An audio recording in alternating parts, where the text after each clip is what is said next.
जाट कौम के बारे में ठगपाल उर्फ यशपाल ने अनाप शनाप बयानबाजी की है कि हरियाणा प्रदेश के अंदर कुछ भिंडरावाड़ा के अनुयायी हैं, हरियाणा प्रदेश के अंदर जाट कौम के कुछ 400-500 जो हैं ठग और गुंडे हैं कि हरियाणा प्रदेश के अंदर जो 16 और 17 के अंदर धरने लगे।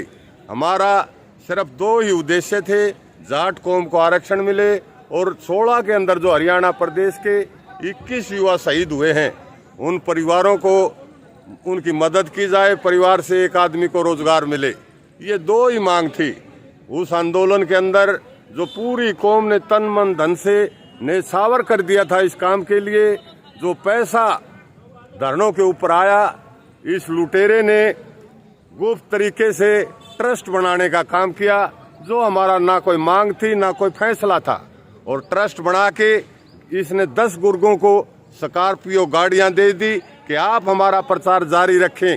अब आप ही बताएंगे कि ये गुंडा है या हम गुंडे हैं। इसने जो पैसा युवा साथी जो हमारे 3-4 साल तक जेलों के अंदर रहे उनकी मदद में लगाना था, उनके केसों की मदद में लगाना था, जो घायल थे उनका इलाज करवाना था, आरक्षण का जो मुद्दा था वो कोर्ट में लड़ने का काम करना था। आज जो ये बहरूपिया तरह तरह की बातें करता है आपके बीच में है।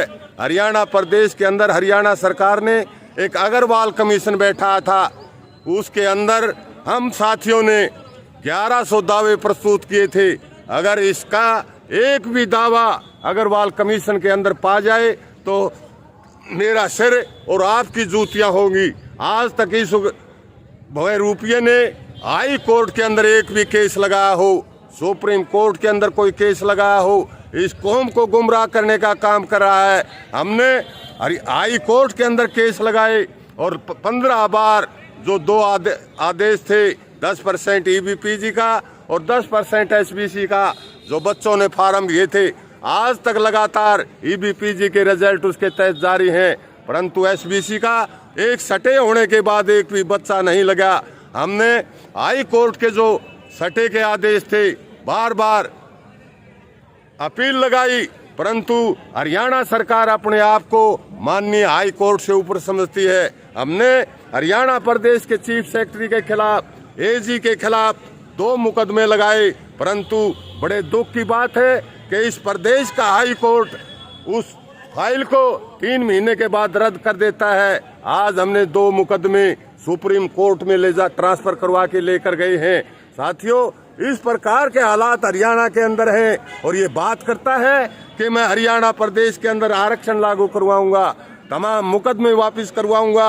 वहाँ रोहतक के अंदर बच्चों के जो युवा जेल काट के आए थे उनके अंदर काफी रोष था, फिर उनको भ्रमित करने का काम किया है।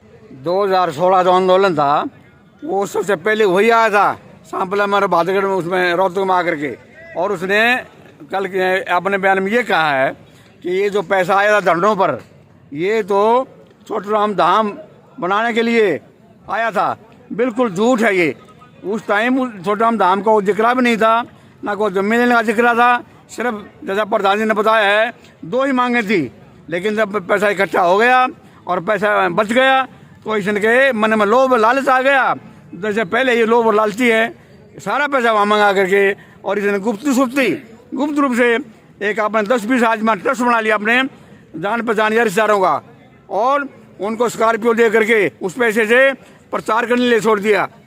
अब हमारा उद्देश्य यही है कि ये जो कल जो बात बोली है उसकी हम निंदा करते हैं। गुंडे कहे हैं और भिंडरावाड़ा के अनुयायी कहे हैं, इसलिए हमारा उद्देश्य है कि इसके जो ट्रस्ट बना रखा है उस ट्रस्ट को हमें भंग करवा करके और एक समिति बना करके, छोटराम धाम के हम खिलाफ नहीं है, उसका हम विकास करवाएंगे और बनवाएंगे, लेकिन इसके वजूद हम यहाँ नहीं रहने देंगे और ट्रस्ट को भंग करवाएंगे। सबूत हमने दे दिए हैं, अखबार वालों को सारे सबूत दे दिए हैं और कॉपी आपके पास भी आ जाएगी।